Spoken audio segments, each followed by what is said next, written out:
Don't worry, I'm going to wait until 1, but I've never done a live YouTube before, so I just wanted to turn it on and make sure the sound works.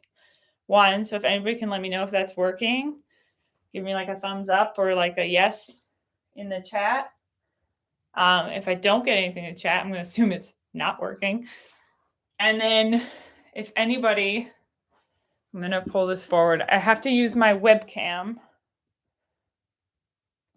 to do it on my computer, which is unfortunate. Let's see.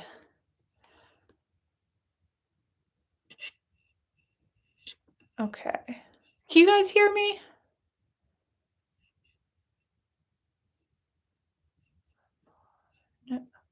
Audio works. Oh, thank you. Thank you.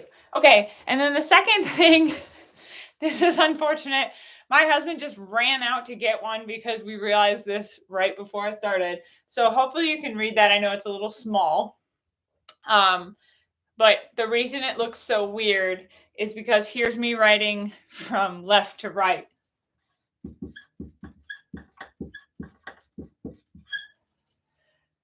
Is it backwards for you or is it okay?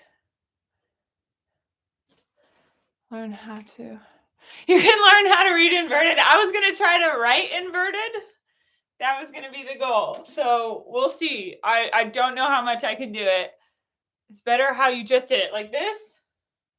Even though it's backwards for you. It's not backwards. Oh, thank God. Yes. Oh, that makes me so happy. Okay. That's the best thing ever. Now he just went and bought a webcam for nothing. All right. I figured I would just start by just kind of doing an overview and starting with like, what are autonomics? Very, very basic. Just like, where do they fit into the nervous system? Because honestly, first off, hi, everybody. Thank you for coming. I'm Miss Van Winkle. You may have heard of me if you're a PCOM student, and now I'm an ATTICE on my own. But where do autonomics fit in to the nervous system? Because one of the things that happens is people confuse autonomics with sensory, and they think that autonomics have a sensory component, which they do not. Autonomics are only, so autonomics, let's see if I can spell, are only motor. 100% motor. This is very important because a lot of the questions you get on your exams, you can actually get to the correct answer just knowing this. And now we're going to talk about what kind of motor, and this might be too basic for some of you, but I'm going to do a full review. So essentially, we now know that this is a part of the motor nervous system. And motor starts, so the impulse starts, the cell body of the neuron is found in the central nervous system. So we're coming from the central nervous system out, and there will be 2 types of this motor, to the peripheral nervous system, which I'm just going to shorten to PNS. Right? Central nervous system, brain and spinal cord. That's it. Brain, spinal cord, central nervous system. Peripheral nervous system, you can kind of simplify it into it's just everything else. So there's 2 types of motor, but all of motor is coming from CNS to PNS, and this is autonomic motor. The other type of motor is somatic. So somatic motor, what does that mean? Well, soma means body. So this is talking about what they call the body wall, which you can kind of simplify to just like skin and skeletal muscle. And I like to say it's everything very, very conscious. Things you feel super, super consciously, like a paper cut is a very, very conscious pain versus if, let's say, you got a paper cut on the inside of your body on an organ that would be called a fissure, then you would have no conscious pain of that or very little conscious pain of that until it's referred. I am going to cover referred pain at the end. So somatic is also motor, but we can call it involuntary. Sorry, that's the, ignore what I just said. This is voluntary, voluntary motor, meaning I can control it using my brain. Meaning I want to move my arm, I can do it right now. I want to move my guts, I have no control over that. So this is somatic motor, acts on one of our three types of muscle.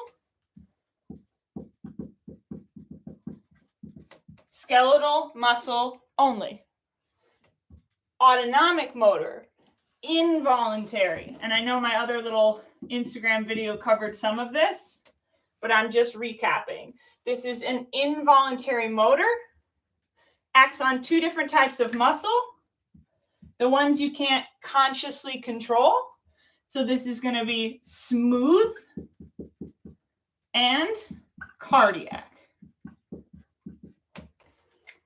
Smooth muscle is found in the walls of your glands, in the walls of your organs. It's going to be able to be in the walls of our arteries and some of our larger veins. So this is going to change the diameter of arteries. This is going to allow us to squeeze out enzymes from our pancreas or bile from our liver. So this is smooth muscle. Lots of organs have smooth muscle. Cardiac muscle, I think you guys know, cardiac muscle is only found in the heart. It's specialized. But this involuntary motor controls cardiac muscle. Okay, so this is our motor side. Everything coming from, and if you have any questions as we go, I'm going to check the screen every once in a while. So from PNS, peripheral nervous system, back to CNS is going to be our sensory. So that is sensations that you're telling your brain and spinal cord are occurring. It's external environment interacting with you. So that's a line this direction. Back to CNS. This is what we call, I didn't say this about motor, afferent nerve fibers, also known as sensory. So this may just knowing what the words mean may already help you, because afferent means it's going from peripheral nervous system to central nervous system. It is a sensory neuron. And there are two types of sensory. There's sensory from what we're calling your soma, your body wall. So this is sensory that is somatic from the skin, essentially. And then there is sensory that is called visceral afferent. I don't know why they don't just call it visceral sensory. It would make things a lot easier. I'm big on vocabulary. Also, if I'm going too fast, let me know. I'm really big on vocabulary. Visceral, what does it mean? Viscera, organ. Organ, sensory. That's what that means. And you could almost say it is internal structures sensory, because not everything is considered an organ. And what I mean by that is, like, a lot of your blood vessels that are under your skin are not considered organs, but they are viscera. They're inside of your body. So this is sensory, things I feel from my organs. If I'm generalizing, it is not very conscious, dull, achy pressure. That's the typical sort of presentation of a visceral afferent. My heart is experiencing a super small, pain, let's say. Well, I don't necessarily consciously know that's going on. If I could feel everything going on inside of my body, it would be kind of overwhelming. If you had to think about all that stuff and you're constantly getting that input and you're like, oh my God, I'm feeling my heartbeat, I'm feeling my lungs breathe, I'm feeling my guts move. It'd be so overwhelming for us. So thank God this system is more non-conscious. Versus the somatic sensory, very conscious, very painful. You can feel like temperature, you can feel touch, you can feel lots of different things, pressure, all that stuff. So this is what I call very conscious. If I spell anything wrong, you can judge me. It's okay. So when we have a very large problem with visceral sensory, sometimes it gets referred. And just like a referral, you refer someone to someone else. It's like the visceral sensory is like, oh my God, we're having a real problem. I need to get this brain to notice that problem. So I got to use the somatic sensory system, which is much, much more conscious to get the attention of the individual having the heart attack, having the appendix burst, that kind of thing. Okay. And I said, I will cover the specifics of visceral afferents after autonomics. And there's a real reason for that. So this is our breakdown. And we're talking about autonomics. They are always motor.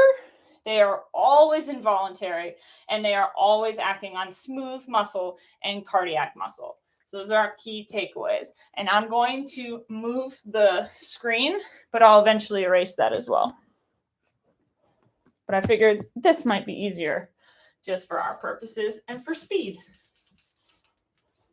Okay, so now we know they're motor.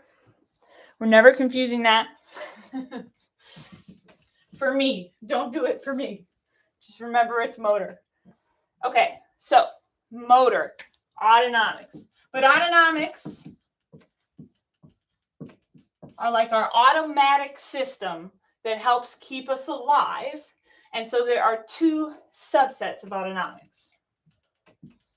They're still involuntary. They're still acting on the same kinds of muscle, but you guys are well aware you have sympathetics and para. That is a P, sympathetics. And I'm going to shorten that one so I don't have to write the whole thing out for you. Okay. When do we need this? When do we need this? A lot of your exam questions, you really just need to simplify what the situation is. And I love to simplify things because I think it helps just with the stress of the day, the stress of test day. And I've said this before, parasympathetics is rest and digest.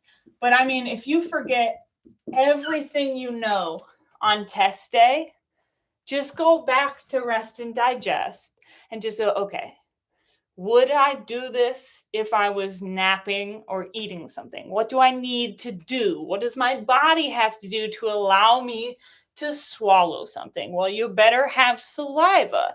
I need the glands that produce saliva to squeeze it out into my mouth. I need my, any digestive tube, including the esophagus, the one that goes through the thorax, so it's applicable, to do peristalsis, which is that smooth muscle sort of controlled movement to push things through. So I'm going to need that to happen. I don't need to be ready to fight anything. So I'm going to slow down my heart rate, decrease heart rate,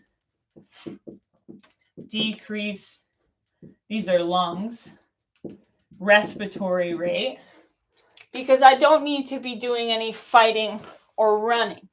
I'm going to reroute. And when I say reroute, I really mean change the diameter, whether it's vasoconstriction or vasodilation. I'm going to change the diameter of different blood vessels throughout my body to reroute that blood towards the guts, if I'm resting and digesting, or towards the skeletal muscle and my respiratory, all the stuff that needs to go when I need to fight something in sympathetics. So parasympathetics, everything's kind of calming down, but we're revving up digestion. That's kind of the simple way to put it.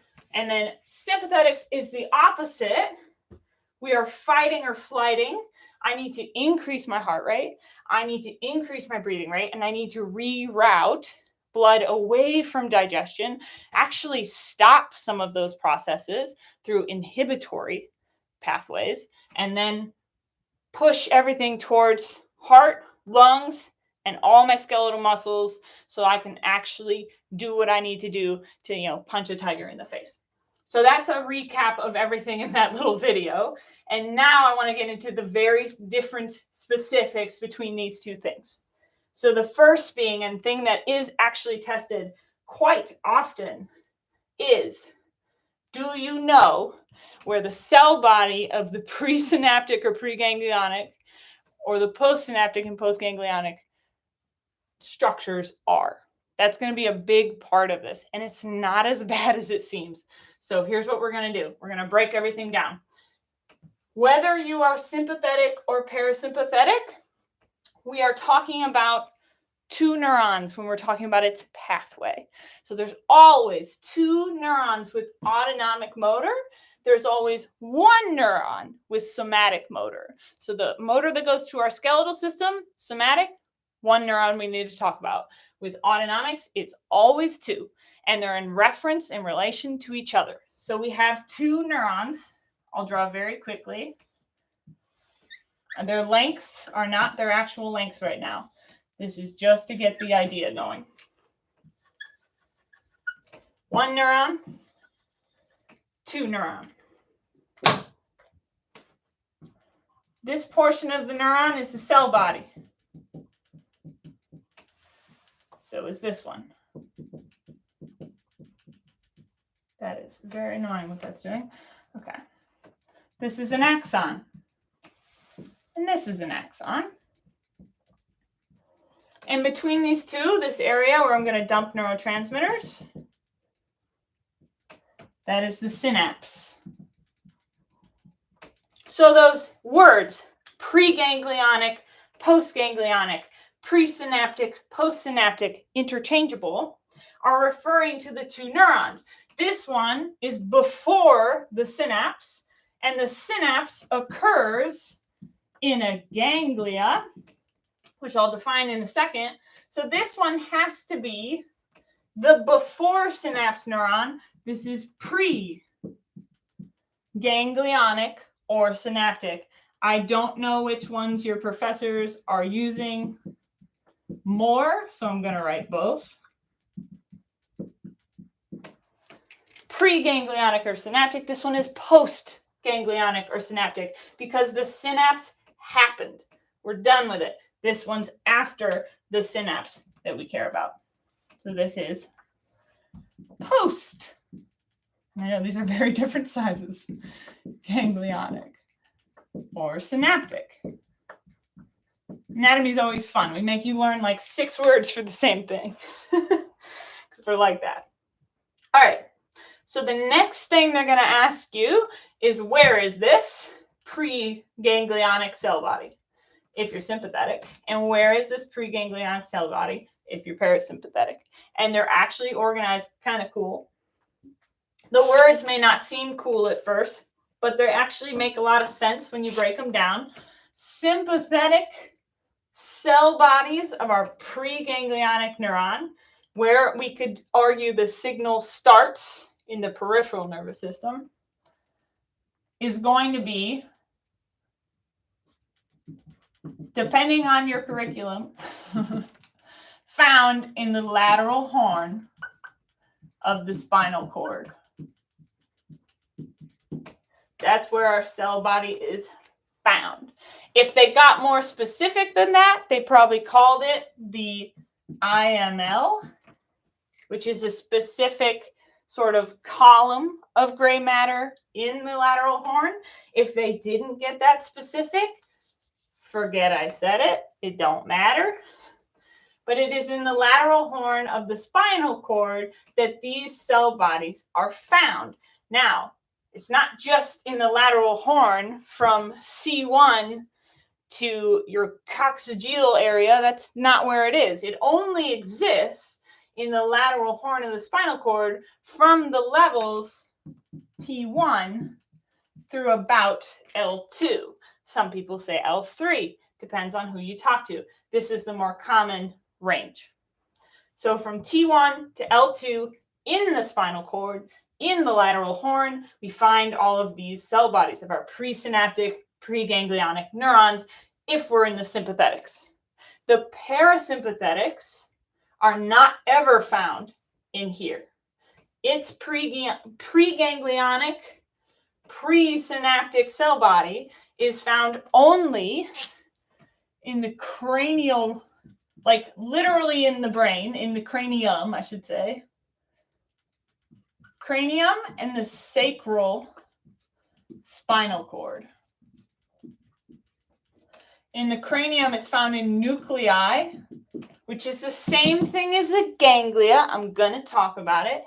A nuclei in the brain itself for specific cranial nerves that exist there. So they call parasympathetic presynaptic cell bodies craniosacral, and they call sympathetic presynaptic cell bodies thoracolumbar, because they exist from the thorax to lumbar region, whereas these exist sort of in the head and the butt, the start of them at least.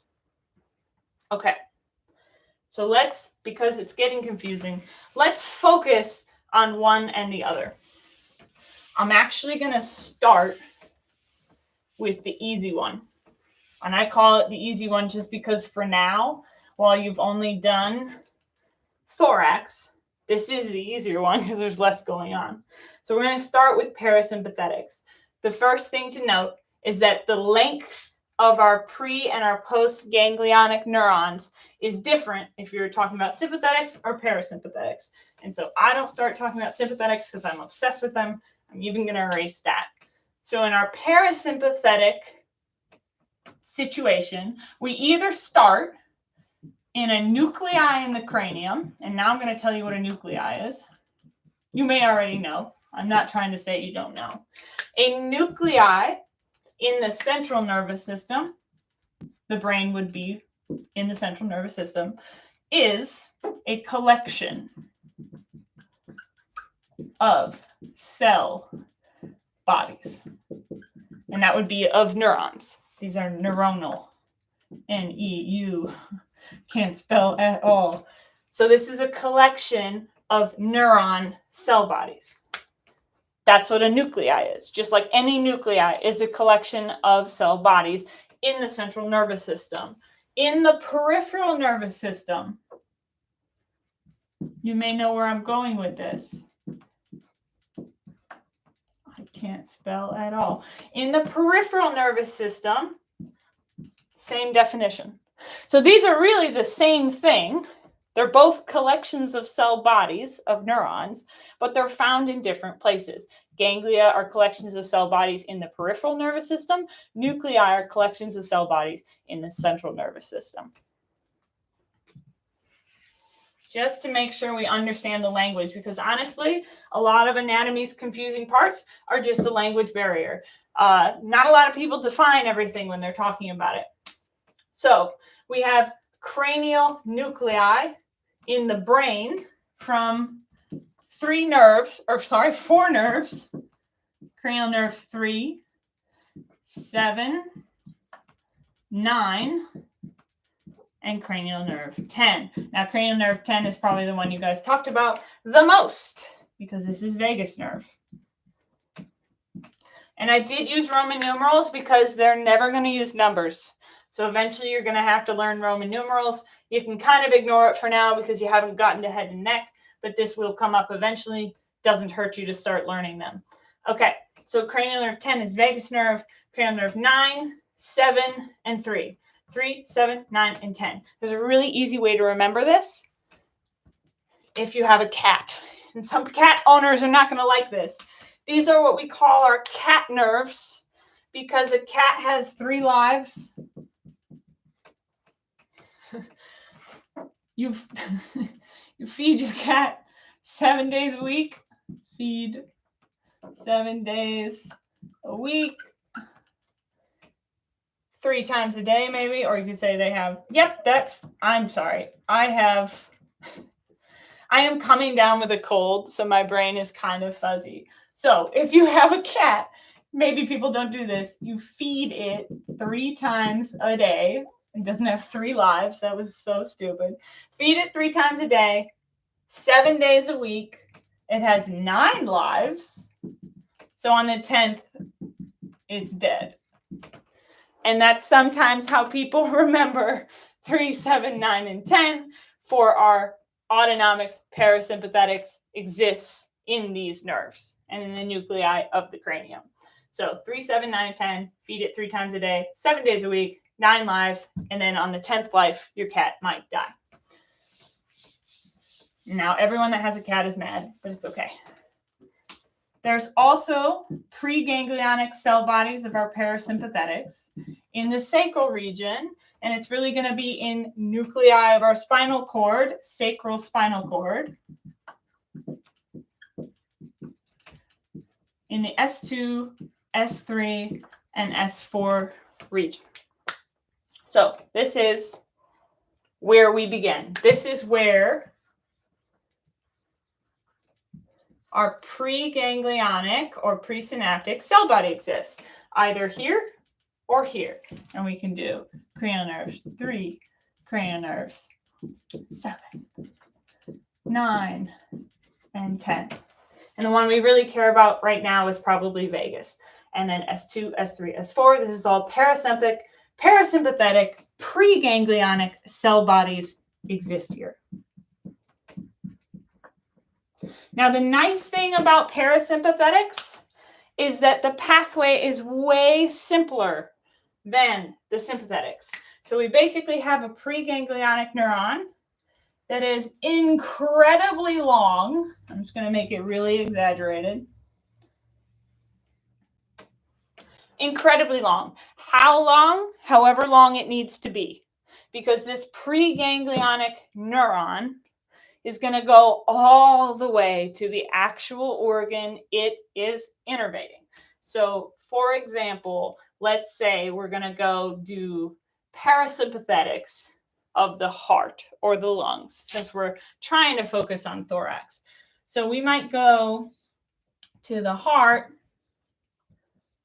quickest heart of my life, there we go, and do parasympathetics. So this neuron, this preganglionic neuron, will go all the way to the actual heart muscle in the wall and then synapse. Boop, boop, boop, on its post. I know it's very, very tiny, but that's supposed to be a very exaggerated version of our postsynaptic or postganglionic neuron is in the organ itself. So super long preganglionic neuron, very short postganglionic neuron in the wall of the organ that we are innervating. That is our pathway for parasympathetics. If you have, so splanchnic nerves, that is a fantastic question. So splanchnic nerves have to do with part of this axon. And I think it will start to make a lot more sense when I show you sympathetics. But I will talk now about the parasympathetic sacral spinal cord nerves, because I think that will clear that up. So I'm going to talk about that now. Preganglionic, postganglionic. How does the splanchnic nerve fit into this? So I'm going to erase it because it will actually, I'm going to draw it again, essentially. If we draw a very rudimentary human body, that's a head and a neck. This is a thorax. Diaphragm helps us keep it separate. Then we have this abdominal region, and then we have what I'm going to call the pelvis. You'll notice I didn't include any arms or legs because they're really unnecessary right now for the learning process. If I'm practicing parasympathetics in the pathway, I'm actually just going to need to draw in one organ. And I know this might be a little more than you guys already got. If you don't know what that is the large intestine. This would be the diaphragm here, separating thorax from abdomen. And why did I do that? Because all the parasympathetics in the head and neck, and actually really just the head, cranial nerve 3 up in the head, cranial nerve 7, it's basically going to make you sad, snotty, and spitty. This is going to let you cry. This is going to make you salivate. This is going to make mucus form. All of that's in the head. Cranial nerve 9. It's going to do some other glands. Also helps with salivation. And then cranial nerve 10, that vagus nerve, is really the only nerve we see here. So vagus nerve is going to have plexes As it comes down, it is going to branch many times, crisscross, make a plexus in the thoracic region, but it is also going to continue down into the abdominal region and plexus all over everything up to a certain point.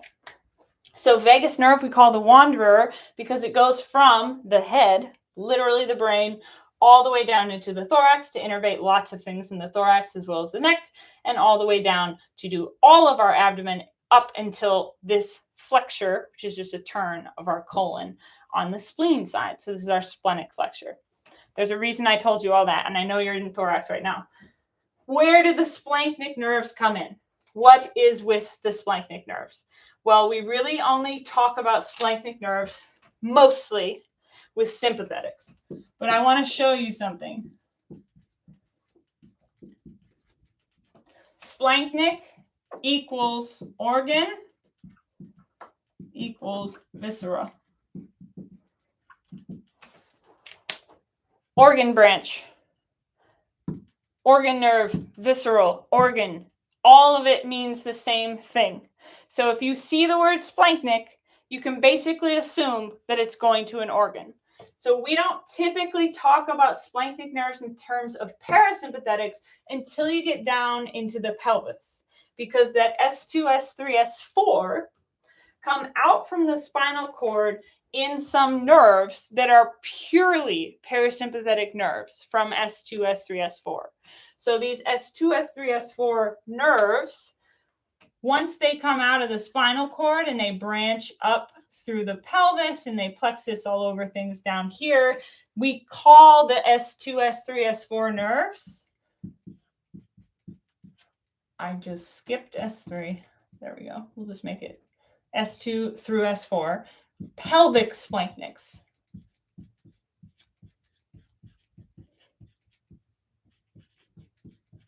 So basically, it's the axon of your preganglionic neuron in your parasympathetics that would ever be called a splanchnic nerve.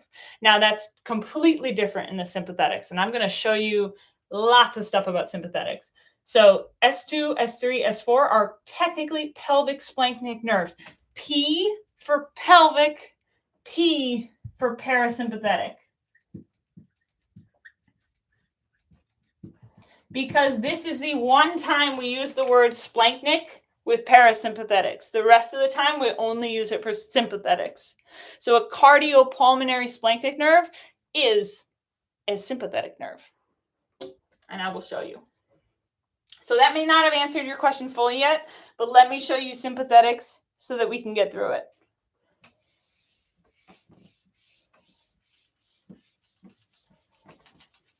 Because sympathetics, honestly, they're the fun one. They're my favorite, at least. Because we get to fight tigers. All right, sympathetics. Parasympathetics, super long preganglionic neuron, incredibly short postganglionic neuron. Technically, with sympathetics, it's reversed. We have a shorter, it's not as short as the para, but we have a shorter preganglionic and we have a longer postganglionic. Sometimes they literally test that concept.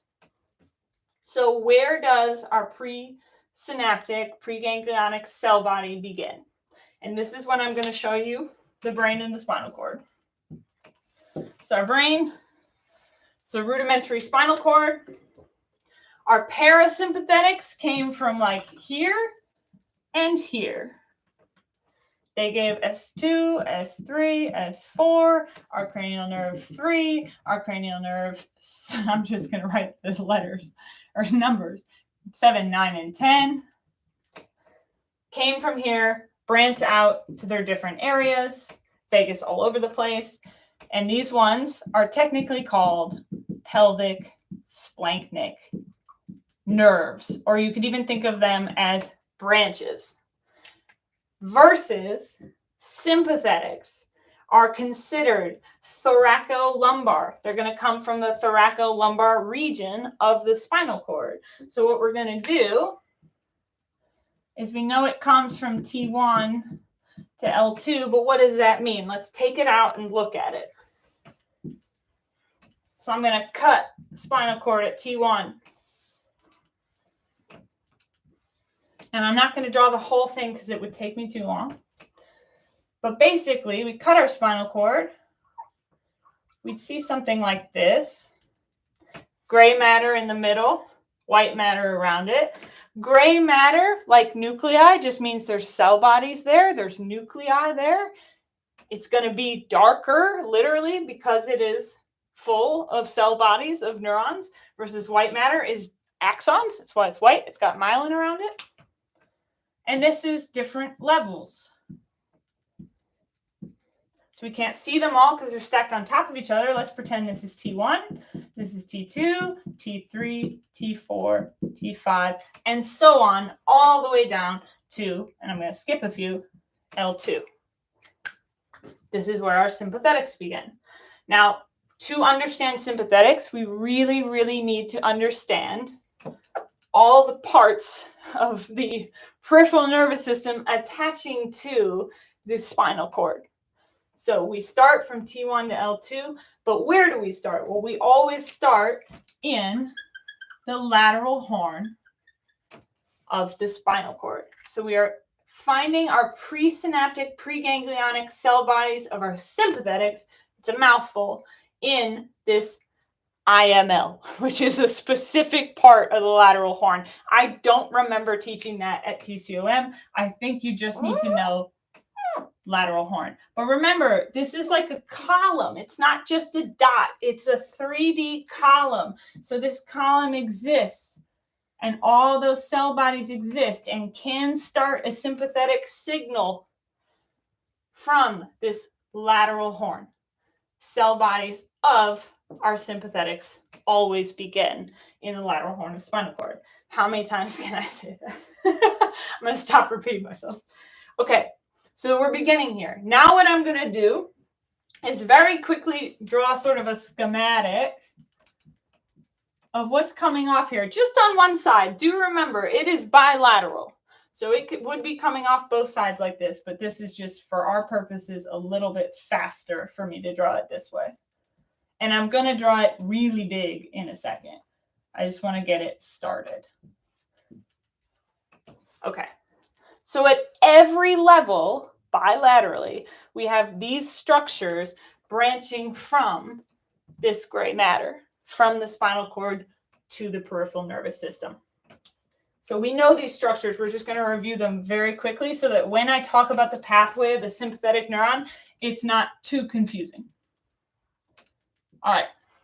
So first, the spinal cord. We already said this was the lateral horn. That means this is the dorsal horn. Dorsal fin, like a dolphin. They have a dorsal fin on their back. That is your posterior surface. This is dorsal. If this is the dorsal horn, this structure is the dorsal root. And on the dorsal root, and never on the ventral root, there is a bulge. That bulge is in the peripheral nervous system. It is a collection of cell bodies. It is a ganglia. This is the dorsal root ganglia, the DRG. So that's dorsal root ganglia on the dorsal root. That means this has to be ventral root.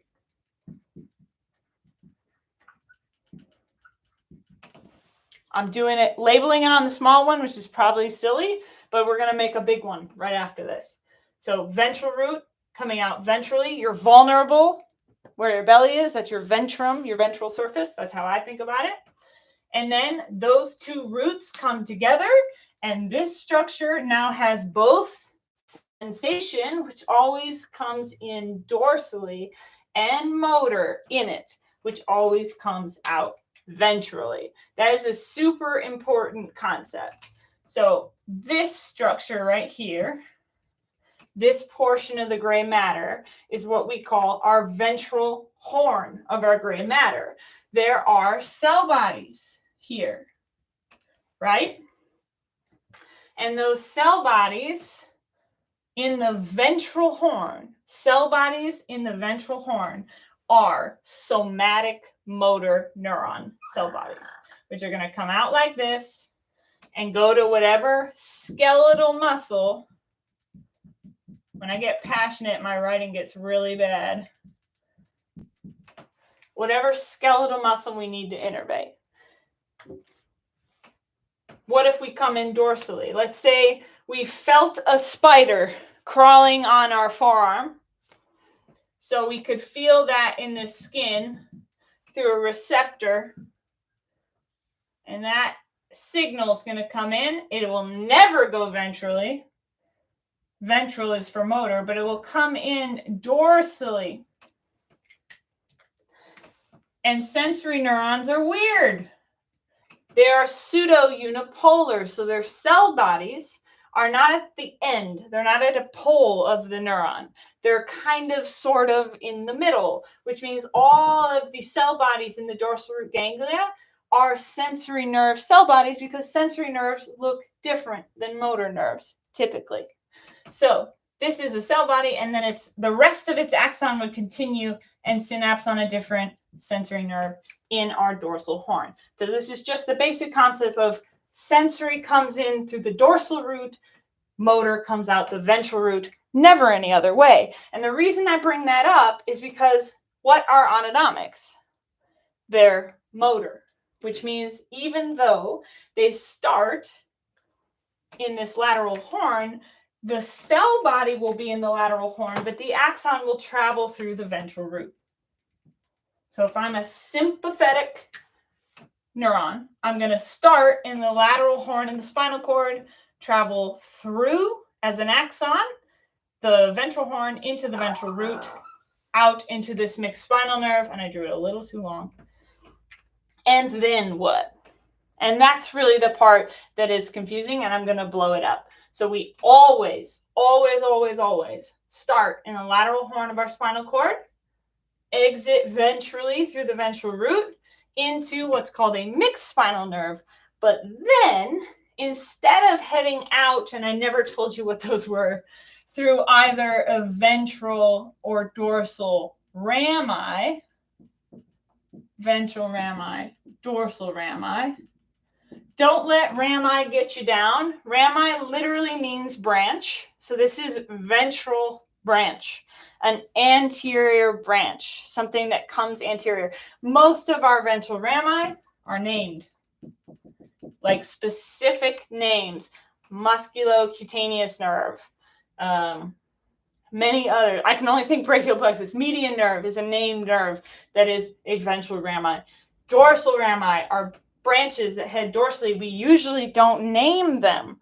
We are going to call them dorsal rami, and we're going to generalize and be like, your deep back muscles are innervated by many dorsal rami. So that's what these two things are. But sympathetics don't enter the dorsal or ventral rami until they've done something else. So I'm going to now blow this up. We're going to keep it, but I'm going to move us back over a little bit so we don't lose it, even though I guess this entire thing is recorded, so it won't matter. All right. We're going to make it hella big. Now I'm going to have to erase it. I'm a liar. Because I want it to be especially big so we can fit everything we need to fit in it. And it makes the most amount of sense. Because once you get it, it's actually kind of fun. All right, so let's draw a really super large. Yep, we're even going to have to back that up. Really super large spinal cord.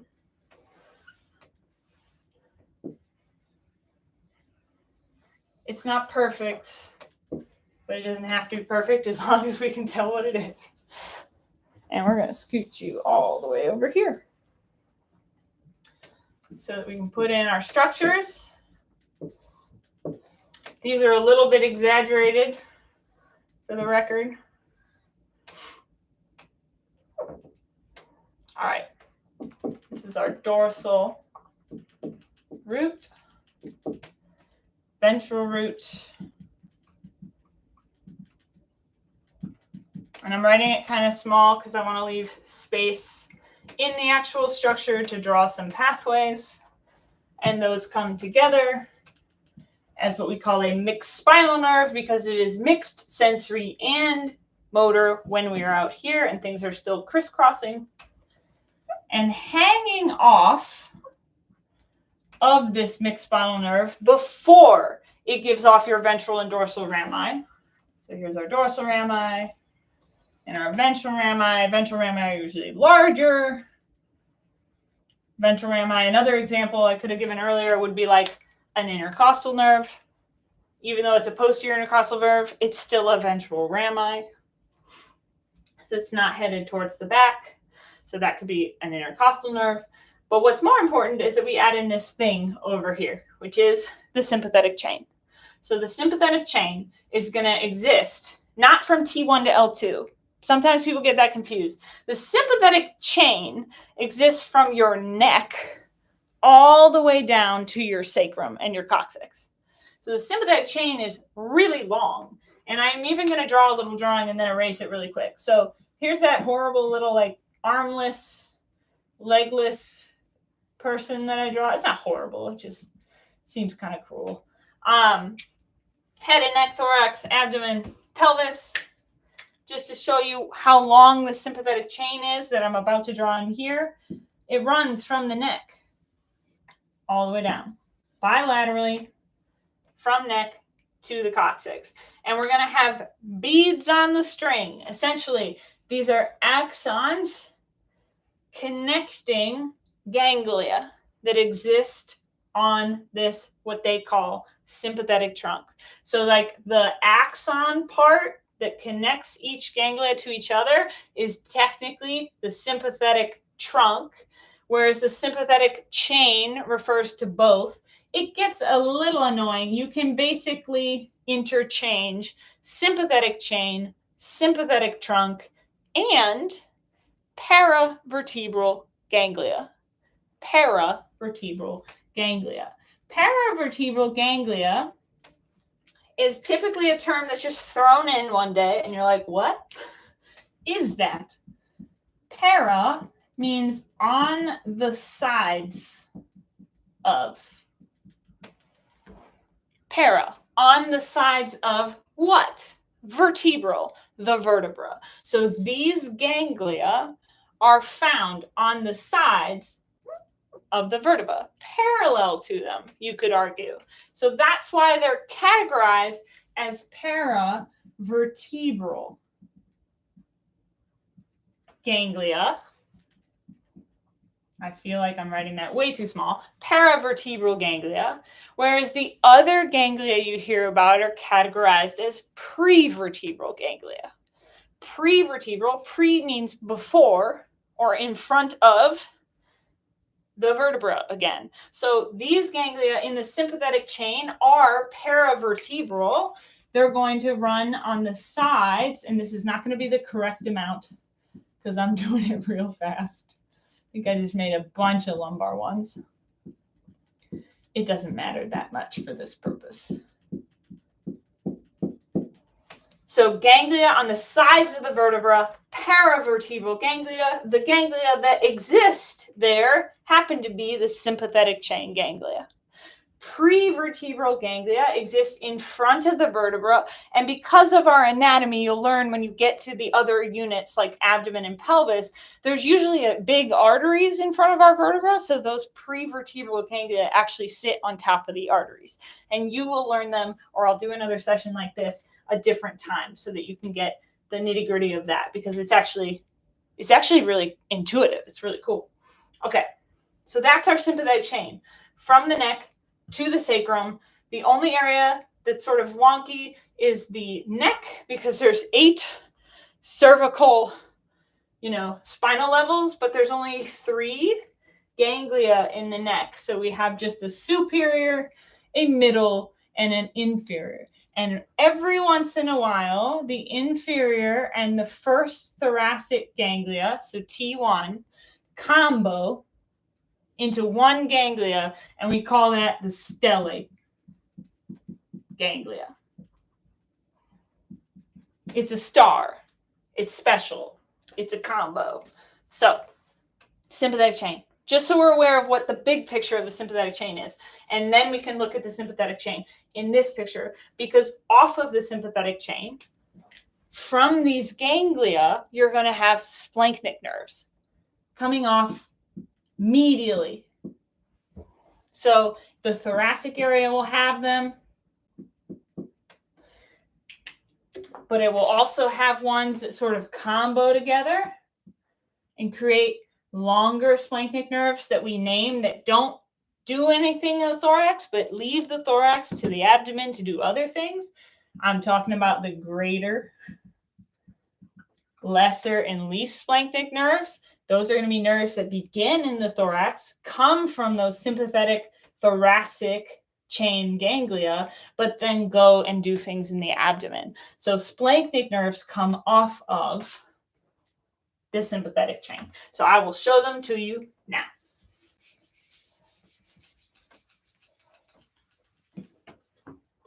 Okay, so we saw that chain is bilateral. We're only drawing one side, so we're just going to show it on one side. Whoops, sorry, that was so loud. Let's pretend this is T1. So we have a ganglia hanging off of T1. And it's going to connect to other ganglia that are above T1 and below T1. Because like I said, the chain exists way longer than where the signals start.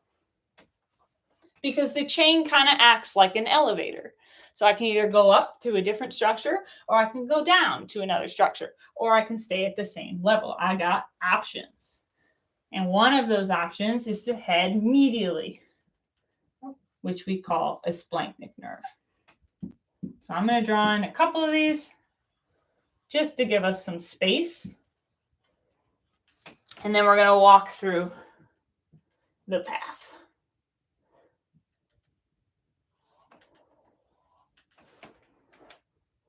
Okay. So where do we start? We're a sympathetic presynaptic cell body. We're going to be somewhere in the lateral horn of the spinal cord. Presynaptic, preganglionic cell body found here. Then our axon travels through the ventral horn into the ventral root. And then I'm going to go behind this structure I drew here. I might just go through it just for our purposes. I hope that doesn't confuse people. How do I get into the sympathetic chain? Sympathetics always enter the chain.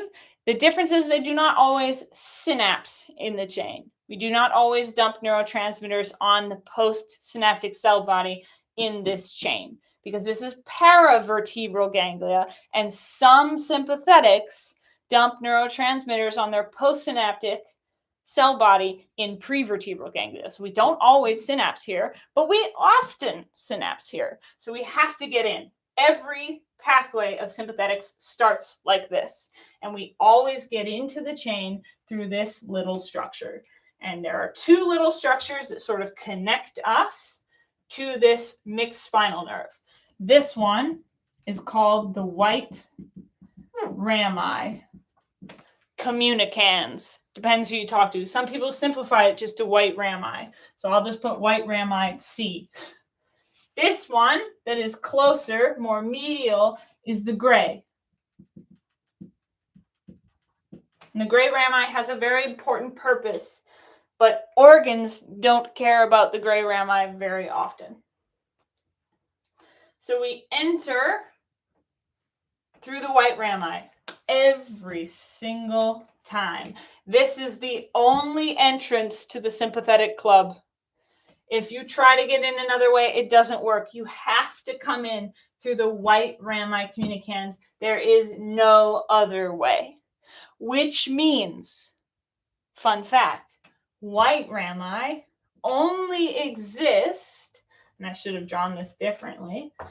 White rami only exists from levels T1 to L2. The chain exists the whole neck to sacrum, But white rami only exist where a signal could theoretically start, which is only from the levels T1 to L2. So if we're above T1 here, where it's C8, we can't actually start a signal here, so there's no reason for there to be an entrance here. There's only an exit. So we enter through the white rami 100% of the time, and then we have options. And I'm going to run through the different options, checking to see. So it's the preganglionic sympathetic motor pathway. Yes, this is the preganglionic sympathetic motor pathway. And we are all preganglionic until this point. Because at this point, when I've entered a ganglia of the chain through the white rami, it depends what my target is, what happens next. So let's see. I'm going to give some options. Let's say I see a tiger. I use this example a lot. Let's say I see a tiger. It's very close, too close for comfort.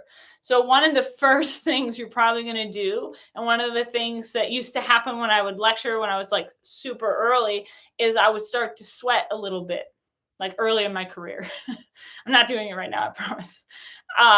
So early in my career, I'd start to sweat, get a little cold, nervous. Everybody knows about the nervous sweats, and that's a sympathetic response. Because my body's revving up because there's a little bit of nervousness, fear. A lot of fear responses are sympathetic. Not all, but a lot. So we're getting revved up. We might need to sweat a little bit. Or you might see something scary and the hair stands up on your arm. That's a sympathetic response. But that's all happening at the skin and in that sort of substructure of the skin.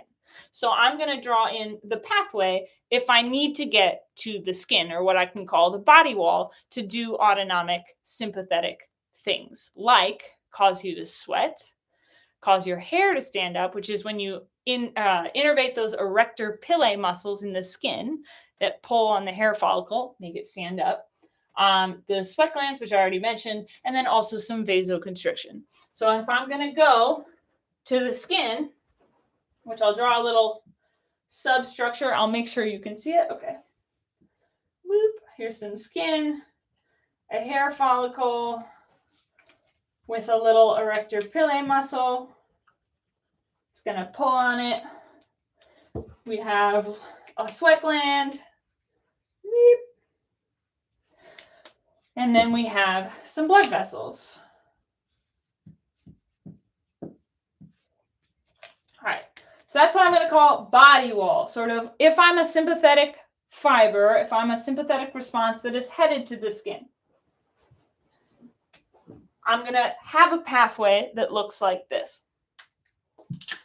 If I am a sympathetic nerve at T1, and I'm going to cause what we call pseudomotion, which is sweating, pilomotion, which is that erector pillae contraction, and vasomotion, either constriction or dilation, I am going to synapse in the sympathetic chain at this level. So this is option 1, is to synapse where we started. I started at T1. I'm in the T1 sympathetic chain ganglia, and I'm going to synapse here on my postsynaptic, and I'm going to shorten it to postsynaptic cell body that exists in this sympathetic ganglion, and then my axon. If I'm headed to the body wall, this is very important. The only time I use the gray rami is when I'm going here. That's what they're for. I use gray rami essentially to get back into that mixed spinal nerve and run with the bundles of somatic neurons that are in there too, to get to places like the skin. So I use gray rami for what I'm calling body wall. So we synapse here, exit, make this sort of weird loop-de-loop to get all the way out here and do some pseudomotion, vasomotion, pile of motion, make me sweat, my hair stand up, maybe make me hot or flushed on my face. When you get embarrassed, that's another sympathetic response. I'm getting flushed on my face. So this is all at the body wall. This is using the ganglia we came in at, synapsing and leaving through the gray rami, which is our exit ramp, to get back to our ventral and dorsal rami. So I don't have to go ventrally. I could go dorsally if it was a part of the back. And one of the things that becomes confusing is I'm just using one level, one neuron. But when you're actually having a response, it's multiple levels. Oh, we will get to the celiac and superior mesenteric ganglion. They're preganglionic ganglia. So they're not sympathetic chain ganglia. They're for the abdomen. And I will show them to you. So this is the first pathway. We enter at the level we came in at. We synapse. We leave for the body wall. Now, we don't have to enter and exit at the same level. All you have to do is not synapse. So I'm going to use the exact same pathway. I came in. I always enter through the white rami, but you don't have to synapse at the level you came into. This axon could ascend, synapse, leave through gray rami at C8 instead. This could enter, descend to whatever level, L2, beyond, then synapse, exit through gray to get to a different part of the body wall. So when we synapse at a certain level to get to the body wall, how do we tell what part of the skin is going to have a response? Essentially, which part of my skin am I making sweat and the hair stand up and sort of flushed? Which part? Well, it has everything to do with your dermatome. And a dermatome looks like, and I did this so I wouldn't have to draw it really fast, because that would be very difficult. Dermatome kind of looks like that. Dermatome is skin innervation, typically talked about when we're talking about sensory innervation, but it's essentially which spinal nerve level innervates which strip of skin. This is sort of a way to organize and map which neurons innervate which patches of skin that we have. So this is called a dermatome, and we're at T1. So T1's dermatome is right about here, across the chest and actually down into the arm a little bit. So if I am having a neuron do what we just drew out, the sweating, the hair standing up is going to only happen, if we're talking it's only happening at this level, in this strip of skin on this side of the body, if that makes sense. Hopefully that makes sense. So when we are talking about body wall innervation, it's always in a dermatome. And this is totally 100% going to relate to your visceral afferent nerves later. And I will bring this back, I promise. Dermatome T10 is at the umbilicus. It is very wise to learn where specific dermatomes are and then just sort of count up and down. So T1 isn't a very easy one to remember all the time, but there are two very easy ones to remember, and there's a reason I'm drawing nipples on this person. So T4 is at the nipple line. Where you see a nipple on someone's chest, that is in the T4 dermatome. So you can always remember T4 from which the milk pour. Somebody made that up. That was not me. But it does help you remember it. Sometimes the worst ones are the ones you remember. And then T10 is actually going to be at the belly button. So where you find your umbilicus is going to be T10. So this is T4, 5, 6, 7, 8, 9, 10. So this would be where my belly button on this individual would be. And that is a great way to remember where some of your dermatomes are. I would highly recommend, and we're going to go through it, but if you are in the thorax learning about heart and lung referred pain, know some of these upper dermatomes. And I'm going to explain why they matter, and you may not have to study it again, but we're going to do that towards the end.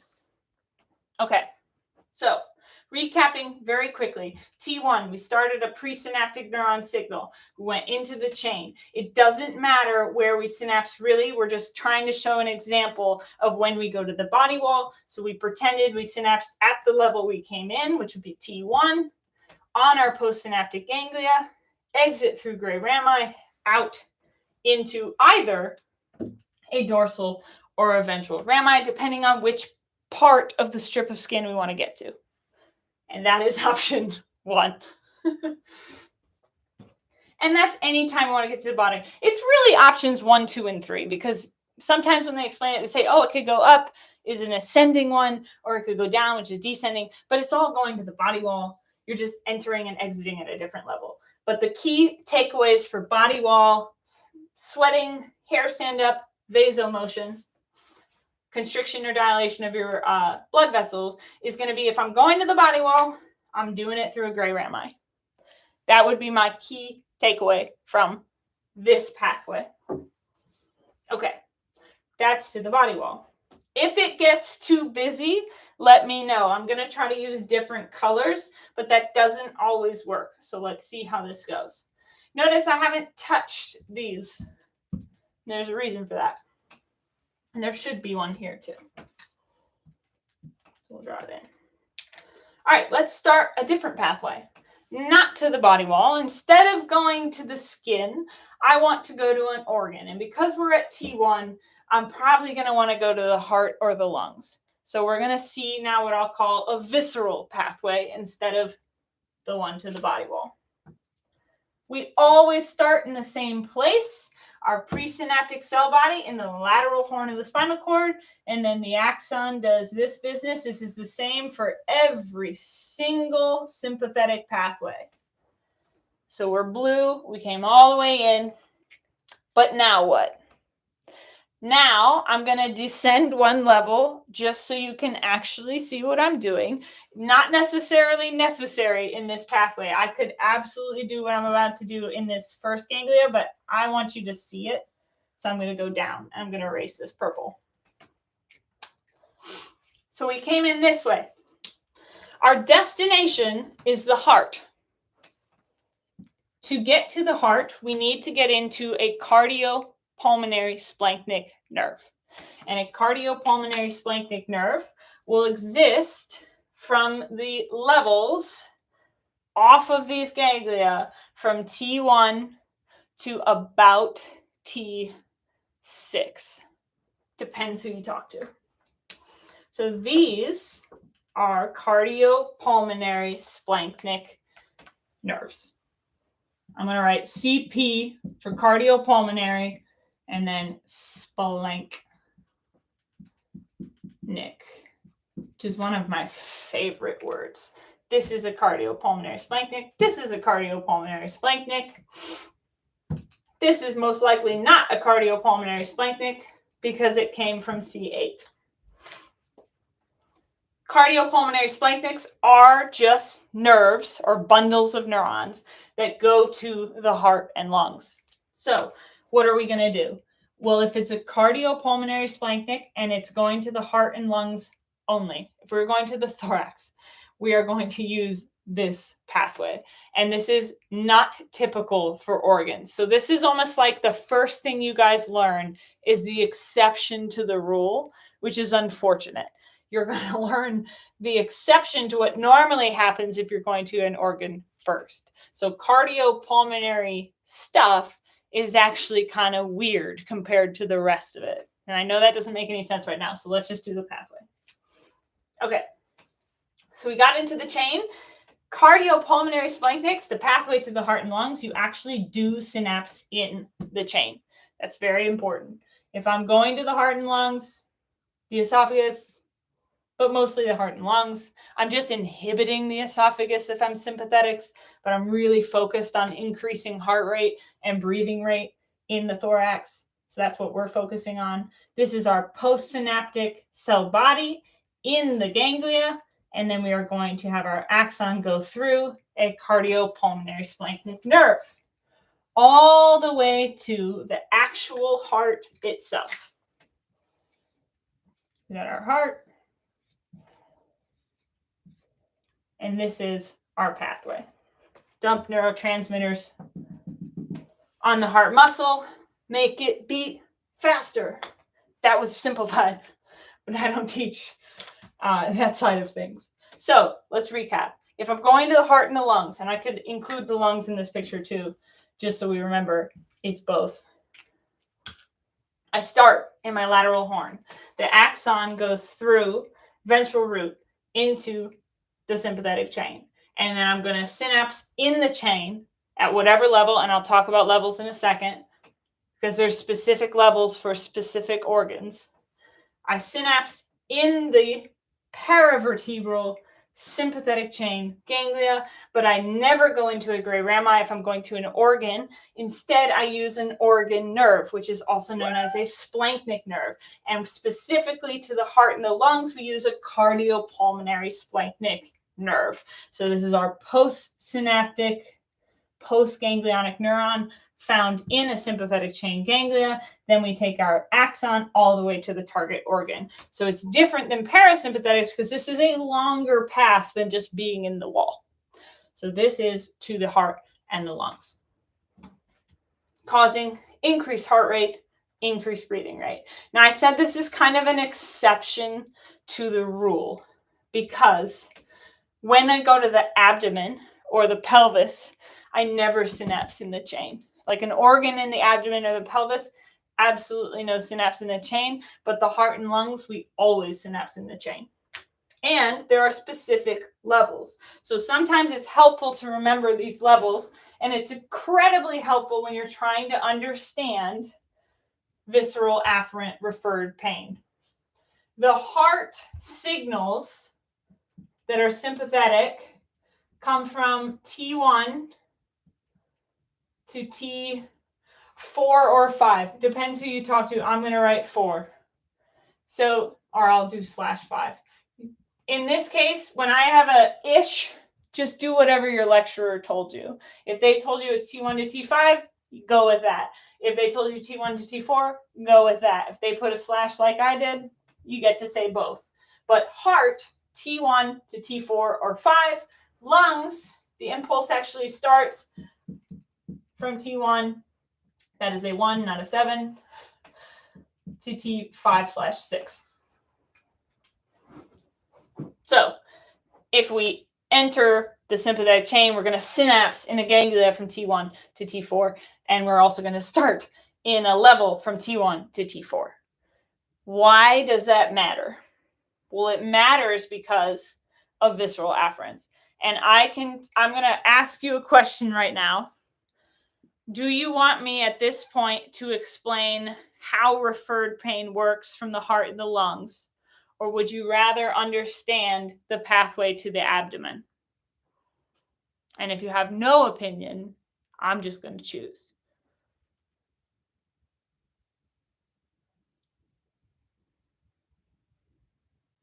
Okay, I'll just choose.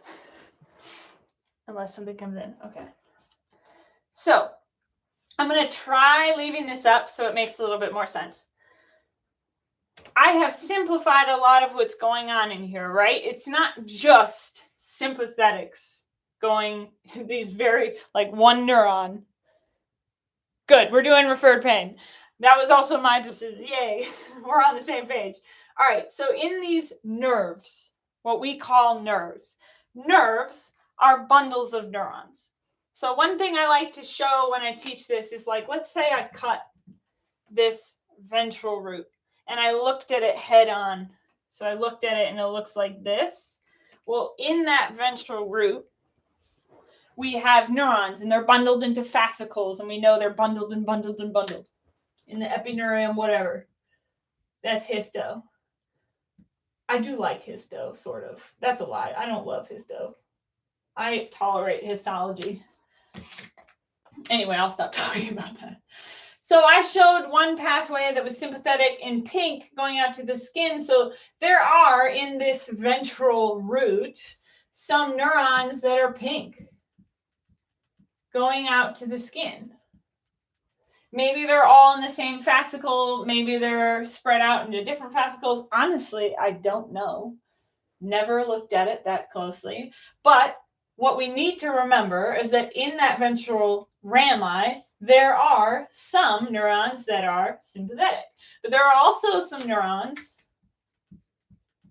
that are, I'm going to make red, that are somatic motor to this area, let's say. Maybe this is running with some somatic motor fibers that are going to skeletal muscle nearby, but they're bundled into the same nerve.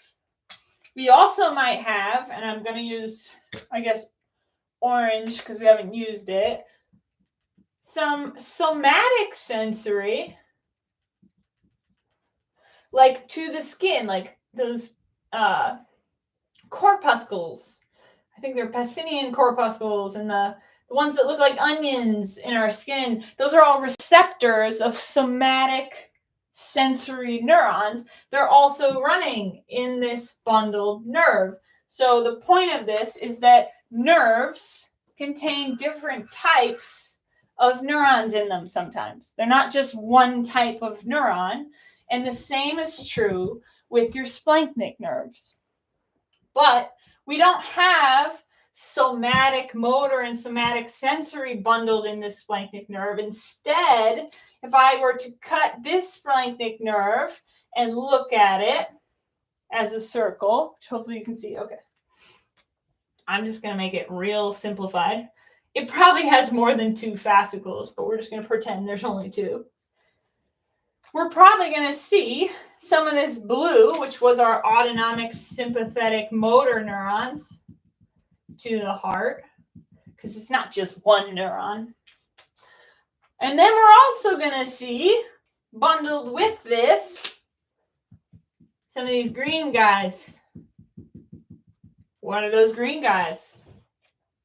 Those are visceral afferents.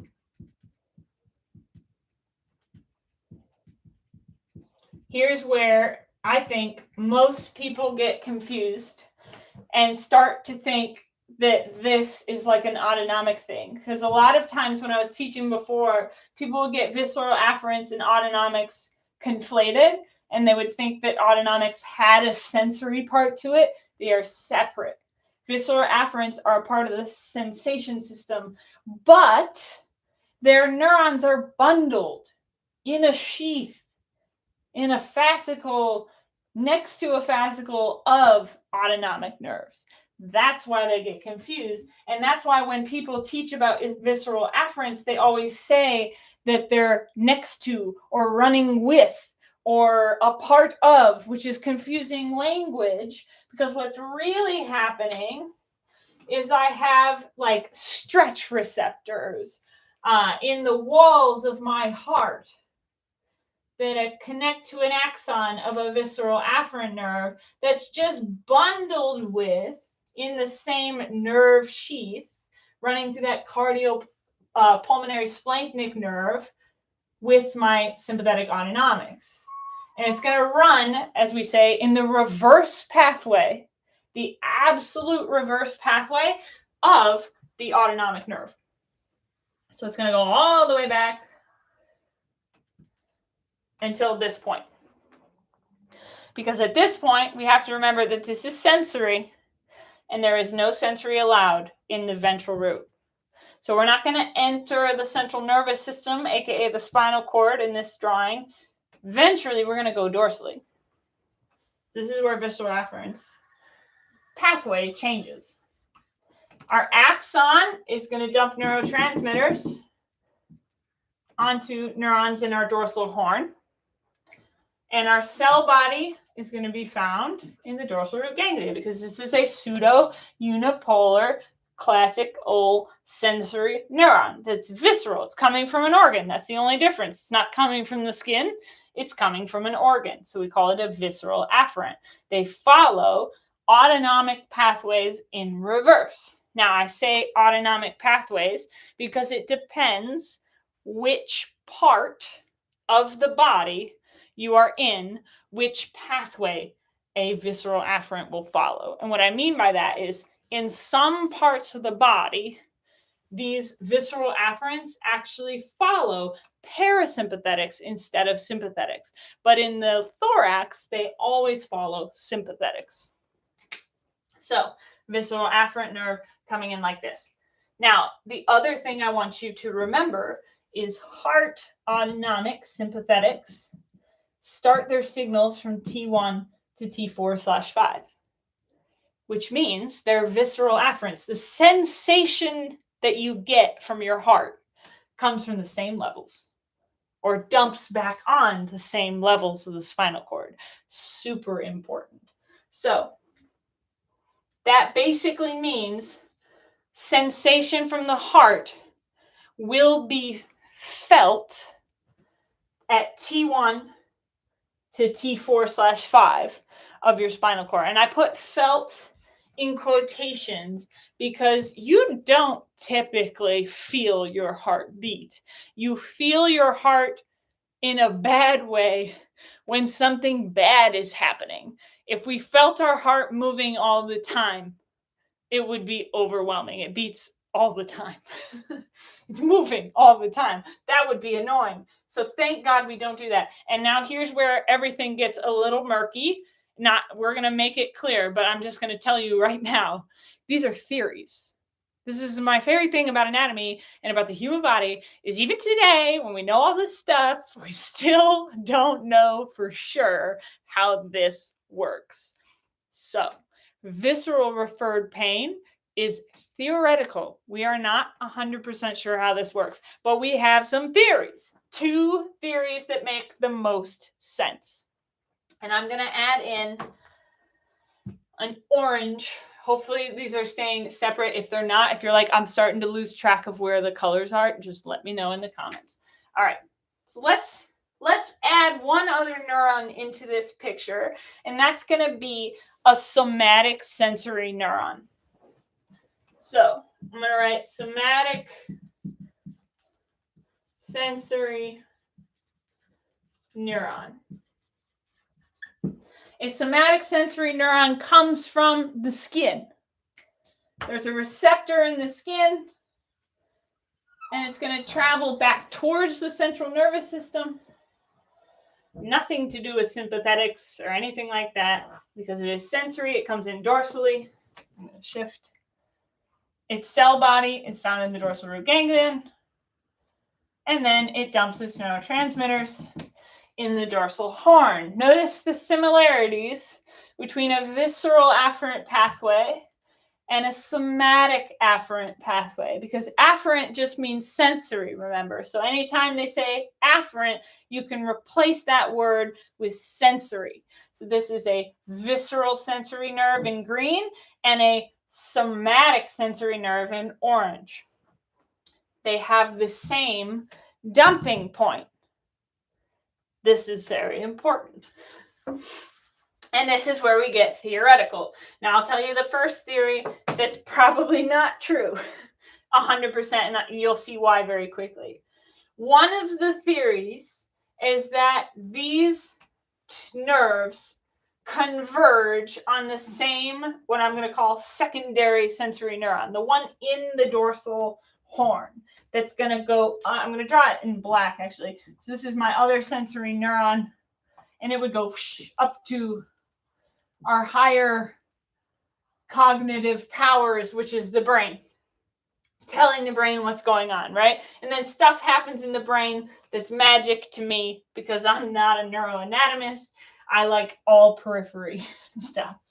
So this is my secondary sensory neuron, the one that actually goes up the spinal cord to tell the big boss what's actually going on. But the theory is that both the visceral afferent and the somatic afferent neuron are converging. They're dumping neurotransmitters on the same secondary neuron, which means when that signal goes up to the brain has no idea if that signal came from the skin or the organ.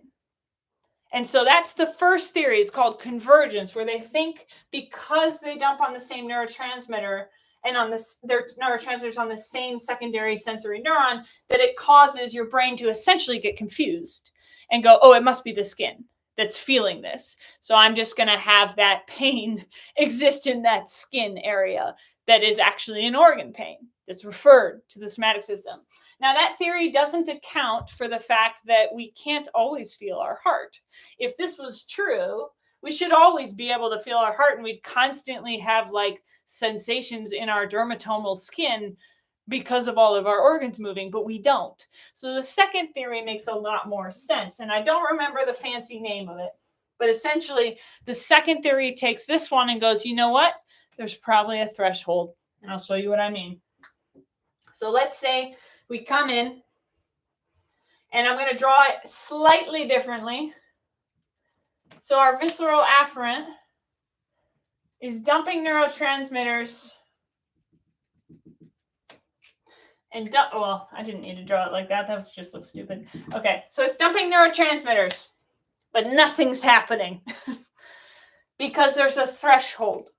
Essentially, there's an amount of neurotransmitters that it must meet before the secondary signal will fire.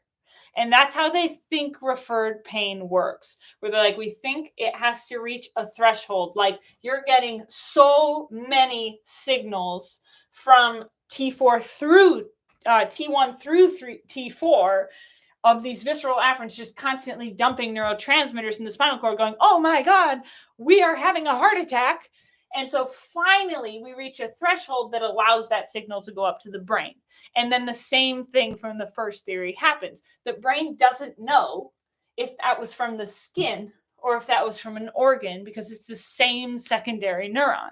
So it just goes, it must have been the skin, and you get this pain from a heart attack that's over your chest and down your arm.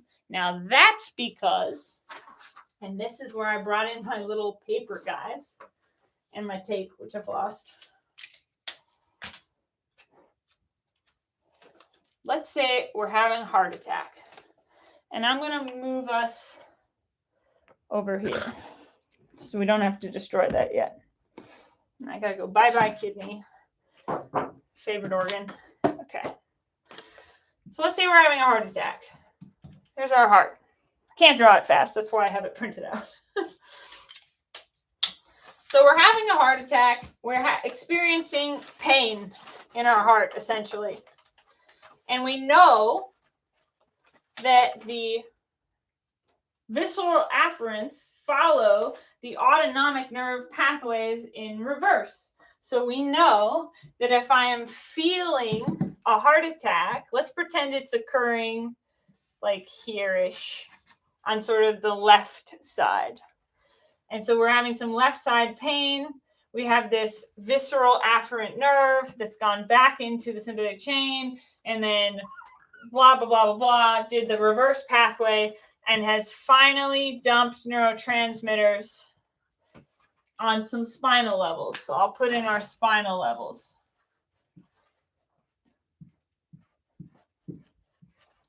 This is, I don't know why I made T1 so small, T2, T3, T4, T5, here's T6.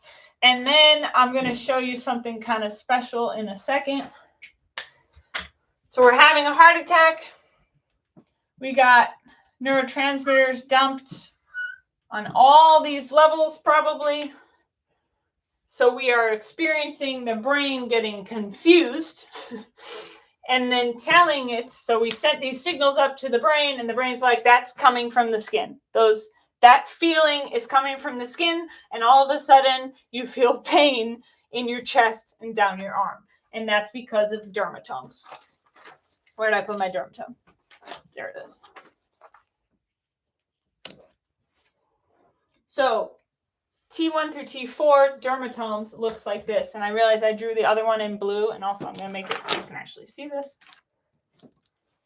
So there's our dermatomes. Getting nice and close. So that was T1. Notice how T1 goes down the arm. Now it kind of makes sense why when you're having a heart attack, you actually sometimes feel it down your arm. T1, T2, and we know T4 because it's from which the milk pour. And then depending on who you're talking to, maybe it's T5 as well, but we're not going to include T5 for our purposes. So this is T1 through T4 dermatomes. This is where you're going to feel that pain because your visceral afferents are dumping neurotransmitters on that secondary sensory neuron in the dorsal horn. It's sending signals up to the brain, and the brain's like, I don't know if that was from the heart or the skin. I choose skin, and then you feel the sensation in that area. Now with heart, some people are probably already thinking, because you guys are fast. Oh, I didn't include the back, but I should. This is T1, T2, 3, 4. I say everything backwards. There's our, on the dorsal surface as well. Because you can feel it in your back, upper back, in the dermatomes T1, T2, T3, T4. Some people feel it in their neck, though. Why is that? That's why I brought this second little cutout. The heart, I've got to make them line up or it doesn't work. There we go. Isn't just sitting there open without anything around it. The heart has a pericardium around it, which can be affected in heart situations where your heart's beating too much and there's fluid or something like that. So sometimes the pericardium can be affected. Also, sometimes the pain is not just in one location. It's also sort of coming from the diaphragm where your heart is touching the diaphragm. So there can be a little bit of overlap of these other structures also feeling visceral sensations. So we need to know then, where does sensation, like what levels, what nerve is actually providing sensation to the pericardium and to the diaphragm? And I bet you know diaphragm already, because diaphragm is phrenic nerve. And so is the pericardium. And the phrenic nerve is made up of levels C3, C4, C5 keeps the diaphragm alive. C3, C4, C5 keeps the diaphragm alive. So sometimes when people are having heart pain, they're also having pericardium pain or they're having some diaphragm pain. So you're not just going to feel it in T1 through T4, but you're also going to feel it in C3, C4, C5. C1, C2, C3, C4, C5, C6, C7, C8. So this is C8, C7, C6, C5, C4, C3, C2, C1. So we're going to have phrenic nerve feeling and experiencing pain. Okay, good. C3, C4, C5. So where are the dermatomes of C3, C4, and C5? Well, they just happen to be in the upper neck and chest area. Down onto the arm some more.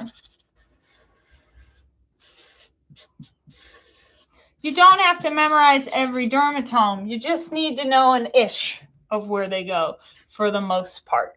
But this is why people that have heart attacks actually experience those heart attacks sometimes on their necks, sometimes more down their arms, sometimes over their upper chest. And that's the distribution of C3, C4, C5 on the dorsal surface. So this is what referred pain is really doing, is it is taking a visceral afferent when we are in a situation where it's bad enough that we dump enough neurotransmitters on that secondary sensory neuron to cause it to be sent up to the upper brain where it is processed, let's say, and then confused and felt in dermatomes of the skin. Now, let's say this was just happening on the left side, then it would really just be happening on this patient's left side. So I wouldn't have included both sides, but I drew on both already. Hopefully that part makes sense. So that's how visceral referred pain works, and it's going to depend on the organ that the pain is referring. Now you can actually see what I drew. I drew C1 through C8. You can see C3, C4, C5, and then I drew their dermatomal distribution here, so you can see where they're actually having that skin pain, even though you're really having organ pain. So this is how referred pain is typically working. And it depends on the organ where on the skin you're going to experience that pain, or that referred pain, I should say. The lungs, like I said, are also including sometimes T5 or T6. So sometimes you're going to get a little lower down the chest. Very hard to tell if you're having a lung issue or a heart issue. There will be other things that that patient is experiencing that tell you which organ is in trouble. But visceral sensation wise, it'll be along the dermatomes. Any questions on visceral referred pain? So like an organ in the abdomen will have different levels of autonomics that innervate it, and therefore will have a different area of skin that is going to have that referred pain. This is just thorax, is mainly these areas. All right. If you have questions, don't worry. I'll answer them as they come in. Taking a trip back to our autonomics briefly, I want to briefly cover what happens outside, because I know you have probably learned about the greater, the lesser, and the least splanchnic nerves. I would like to make them make sense in your brain if you're here for it. And if your questions come in, I think there's a little delay. So I will check, but I'm going to kind of move towards abdomen really quickly just to show you what's really going on. So essentially, we have the greater, lesser, and least splanchnic nerves. I have to erase this to show it to you. I can always draw this again. And this entire live session, I believe, I think if it's not automatically posted, I will post it so you can always come back and watch a part if you need to.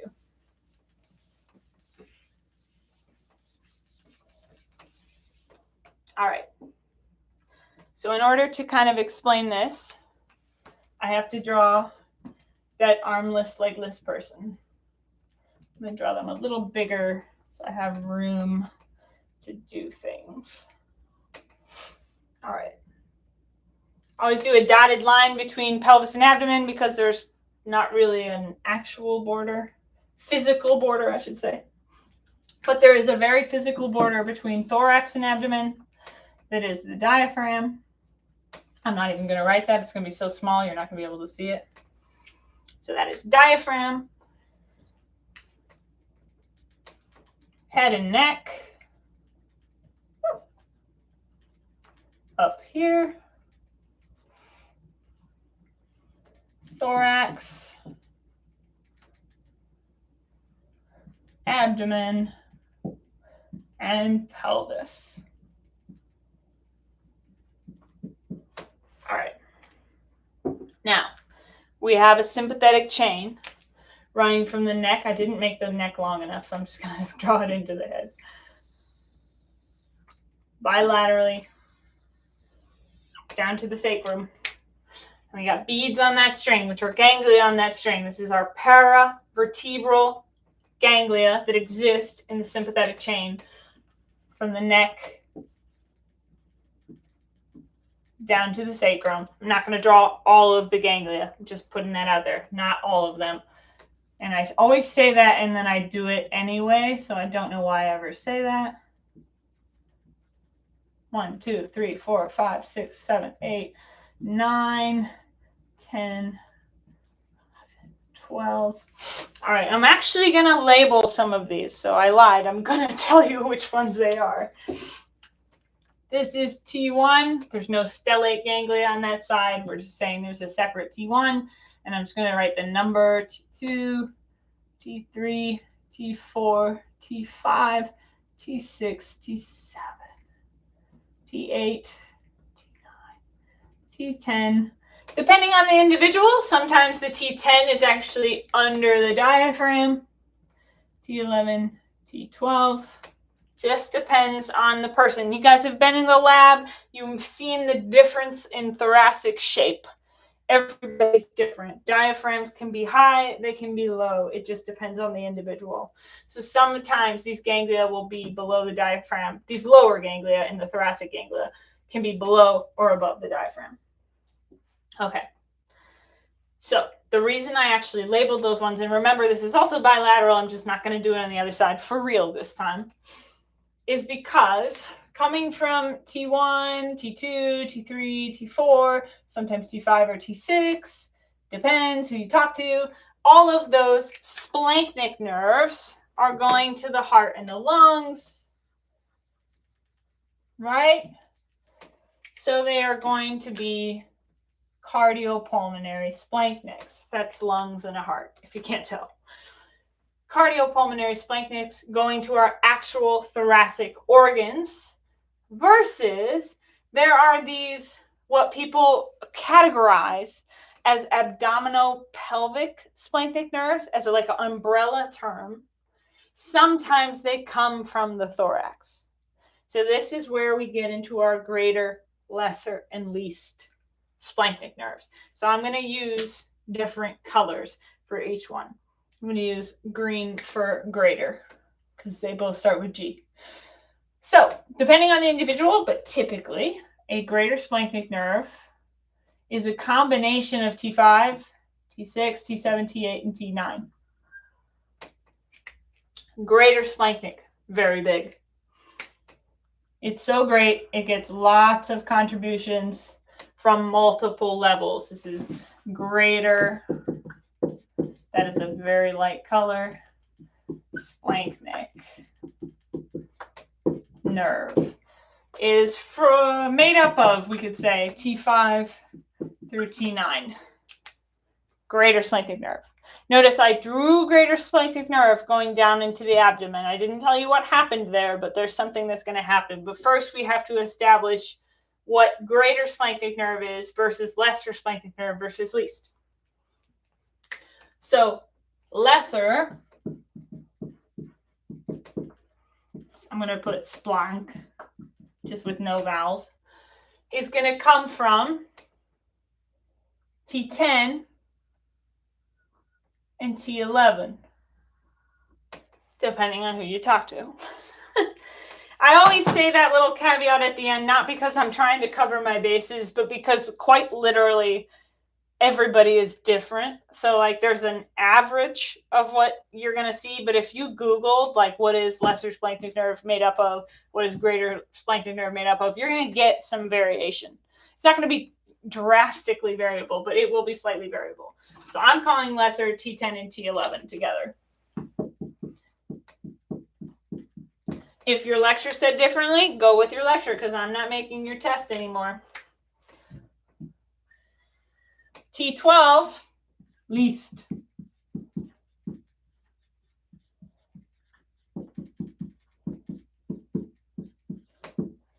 So all these thoracic ganglia, some are now in the abdomen, are actually going to go and innervate things that are in the abdomen. So they're weird. That's weird. The upper ones did our actual thorax. Now the rest of them are actually creating splanchnic nerves that go and innervate the abdominal organs. And it's organized beautifully for you for I don't know what reason. I'm so happy it worked out this way. Now, I'm going to show you where those pre-vertebral ganglia are. I'm going to put a little spinal cord section here so we can see and follow the path of some of these nerves, so we can see it in two different views, you could say. But I am going to caveat this by saying, please do not get overwhelmed by the names of the arteries I'm about to show you, because everything in your abdomen, with the greater, the lesser, the least, is in relation to these arteries, which you have not learned yet if you are in the thoracic unit. You will learn them next unit. They will make a lot more sense. So will greater, lesser, and least splanchnic nerves. For now, this will hopefully help explain why there are strange terms like celiac, superior mesenteric, and inferior mesenteric being thrown into your lectures, because it has everything to do with these nerves. So we've got greater splanchnic nerve. So we're going to pull in that sort of spinal cord view. So we can see what an abdominopelvic splanchnic nerve really does and how it's different than a cardiopulmonary one.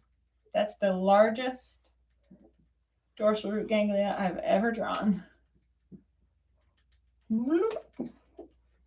There's that one spinal level that we like to draw. And then you'd think I'd get faster at this. I never have.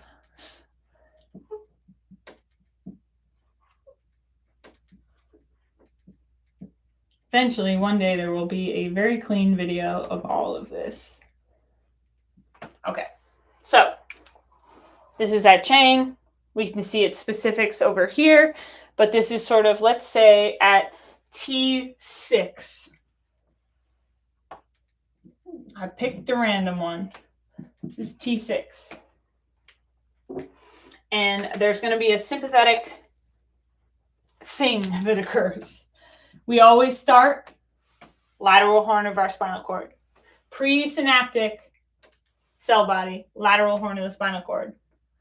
Axon, we always go into the chain. We always go into the chain, the sympathetic chain. How? Through the white rami communicans. Every time. No exceptions. Always go in. Even if we don't synapse in the chain, we still go into it. And here's an example of when we don't synapse in the sympathetic chain. If I am the greater, lesser, or least splanchnic nerve, or if I am a sympathetic, let me rephrase that. If I am a sympathetic impulse to anything in the abdomen, I do not synapse in the sympathetic chain. Never. Instead, I will most likely descend or enter into, through a splanchnic nerve, into a really large splanchnic nerve. Now let me connect some of these so we can see this.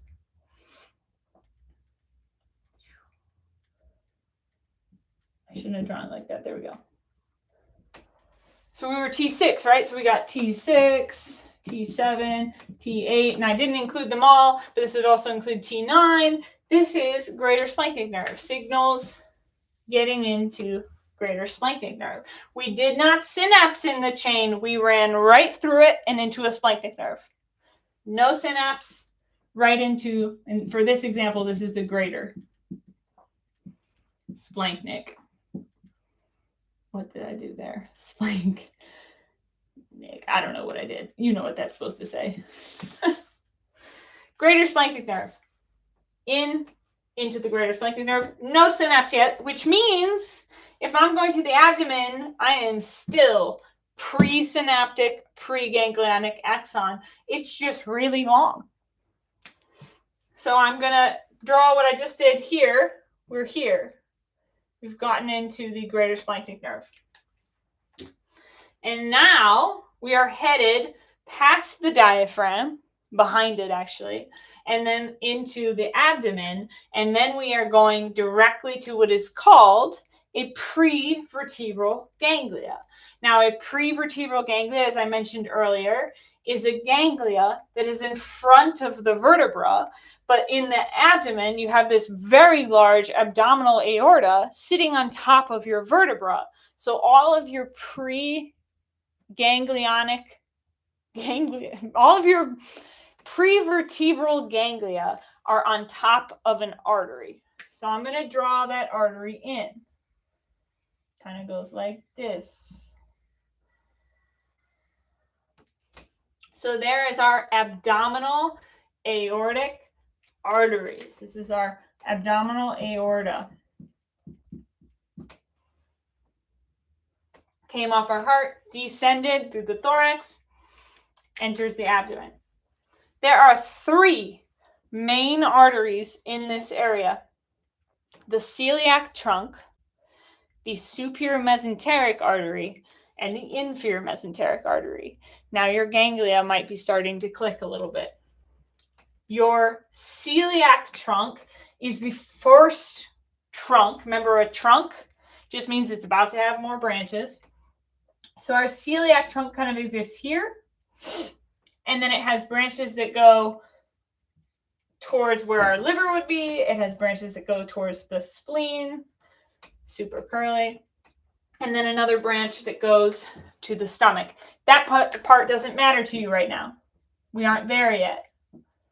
But we can appreciate that there is a trunk here, and that trunk is called the celiac trunk. Celiac trunk. So I'm going to kind of erase this so I can also make a list. Greater splanchnic nerve, which I've drawn now in pink and green.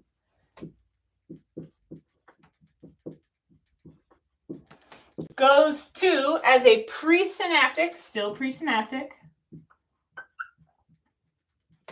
axon to a ganglia that sits right on top of the celiac trunk. I'll make it green. Well, no, that's a terrible idea for colorblind people. I'll just outline it and make this a G. So there's a ganglia, collection of cell bodies, prevertebral, in front of the vertebra, but on an artery called the celiac trunk. This is our celiac ganglion. So we go to the celiac ganglion. And that is where we synapse to get to what we're going to call the foregut. Essentially, your abdomen can be split into 3 parts: the foregut, the midgut, and the hindgut. We're going to call this foregut, and I'm going to explain what that means.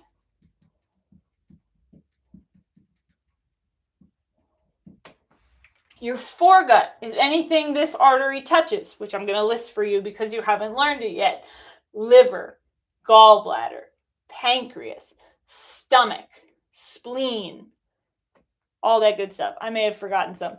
Everything that's in your upper third of your abdomen, essentially. That's your foregut. So greater splanchnic nerve comes in as presynaptic and then synapses in the celiac ganglion here. So we have a synapse in this ganglion on our postsynaptic cell body. And our postsynaptic cell body does something cool. This is why the arteries are even here, or this is why they're included in this explanation. I think it's awesome. These arteries are going to be like highways, and your nerves are going to just take the easiest route to the organ by riding the highway that already exists there. So you're going to synapse in the celiac ganglion, and let's say we were going to go innervate sympathetics to the spleen. So our spleen's over here. There he is. And so we need to get over to the spleen. So what they do is we have our postsynaptic cell body here, and then the axon rides this artery over to the spleen to dump its neurotransmitters, cause a response. So we use these riding of the arteries, using plexuses on the arteries, is called using a periarterial plexus. Peri means around, arterial, it's an artery, plexus, network of nerves. So this is riding a periarterial plexus. This postsynaptic neuron is on top of an artery until it gets to its target, which is the organ itself. And if we're greater splanchnic nerve, it's to a foregut organ. That's how these abdominopelvics work. And now that we've done one very in depth, now we can kind of simplify the others so we can understand the same pathways happening. It's just at a different ganglion. For the greater splanchnic, we synapse at celiac ganglion, which is prevertebral. And then our postganglionic neuron is going to travel on the arteries that exist near that trunk to the organs that that artery can supply in the foregut. Greater splanchnic nerve, celiac ganglion, foregut. Next one. Lesser splanchnic nerve. Lesser splanchnic nerve, I drew it a little too long. Next major artery in this area actually comes right after the celiac trunk. Give some branches to some stuff. I did a lot right there because this artery is the superior mesenteric artery. On top of the superior mesenteric artery is the superior mesenteric ganglion, or kind of around its root, let's say. Superior mesenteric ganglion. So I'm going to do this again, but for lesser. I shouldn't have erased Blanknick. Why did I do that?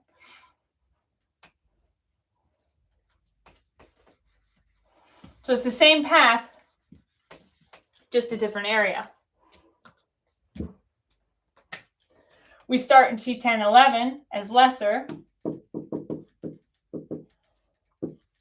Let's do lesser split. We're presynaptic until this ganglion, but it's not the celiac ganglion. This is the superior mesenteric ganglion. A lot of people just write SMG because that's a really long word, but I'm going to spell it out for you because when you're first learning something, it is so much better to write out the full name because you can learn an acronym later or you can learn shorthand later. If you start with shorthand, you might get to your test, see those letters, and just go, I don't know what that is, because you never actually learned what SMG meant. So don't let yourself fall into that trap. Superior mesenteric ganglion.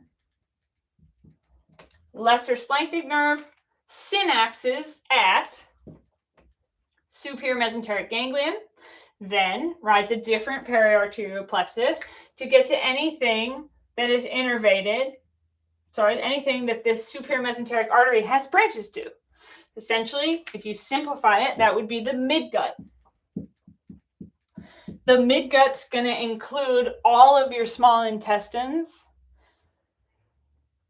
What else? It's going to include all your small intestines. It's going to include the cecum of your colon, the ascending colon, and the transverse colon. Strange, but it includes part of the colon as well. That's midgut. That's for next unit. It's okay. You don't need to know it yet. What you need to know is lesser splanchnic, T10, T11, synapses at superior mesenteric ganglion, and its postsynaptic cell body exists in that ganglion. The axon rides an artery, superior mesenteric artery branches to get to a midgut organ. The least, similar but different. Did it right that time. Least is going to go farther down to a different artery. This artery actually branches the other way for once. Called the inferior mesenteric artery. The inferior mesenteric artery has a ganglia on it. You're starting to get the pattern, I think. IG. Inferior mesenteric ganglia. If I'm the least splanchnic nerve, I'm actually going to ride very long presynaptic path all the way down to not the superior, but the inferior mesenteric ganglion.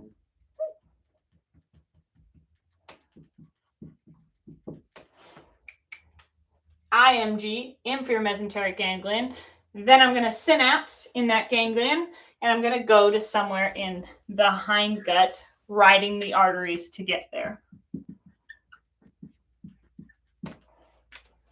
That is greater, lesser, and least splanchnics. And why I always have to draw these arteries, I know it's in the next unit, but it actually, I think, explains it a little bit better. All right. Any questions that people have now? I will take any questions, and I will also get a sip of water. I'm happy to stay on and explain things that aren't autonomics. If you don't have any questions, I know that was a lot of information. You may need time to just digest that information. If you think of questions, you can put them in the comments below this video once it uploads, and I will make a video to answer that question if I have time, which I will do. I just don't know if it will be in your timeline. Is kind of what I mean by that. I will try my best to get it out quickly, but if you have other questions about anything else in the thorax, anything we covered in autonomics, referred pain, what have you, just let me know. I'm going to keep this on. I'm just going to grab a sip of water.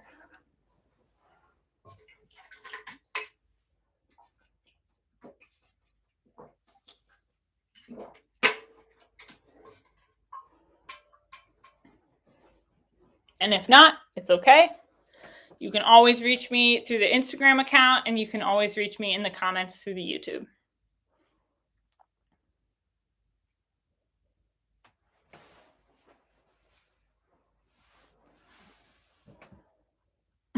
Thanks for the love.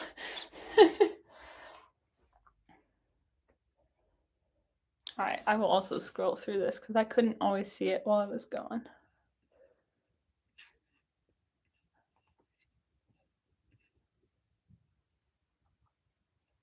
Can you go over cardiac and venous return? I can't see through the heart. I think that just says return curves. Cardiac and venous return curves. Can you I don't know what that means. What do you mean by curves? If that's fizz, the answer is no. I can't do fizz. I never really learned fizz very well. But if that's just like the blood flow through the heart or the coronary vessels, 100%. Anything anatomy, yes. Anything physiology, no. Not because I don't want to, just because I literally don't have the knowledge. So if you can tell me what you mean by curves, maybe I can help.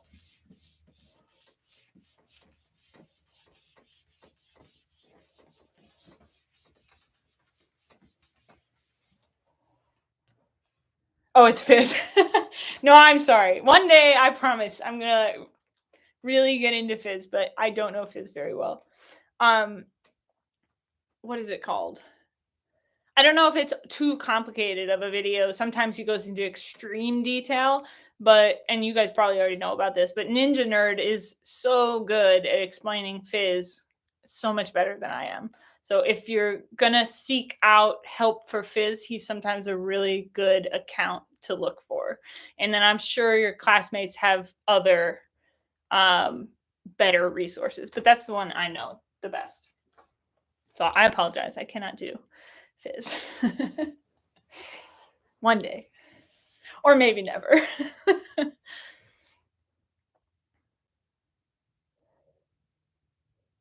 All right. So if no one else has questions anatomy related, sorry, then I'm going to end the stream. And if you do think of a question later and you're hoping I can answer it, you can always send a message through YouTube or Instagram. Thank you guys for coming. This was very fun for me. I really miss doing reviews. I'm happy to do more. Let me know in the comments if you'd like more in the future, because this is what I do now. All right. I'm going to end it. All right. Bye, guys.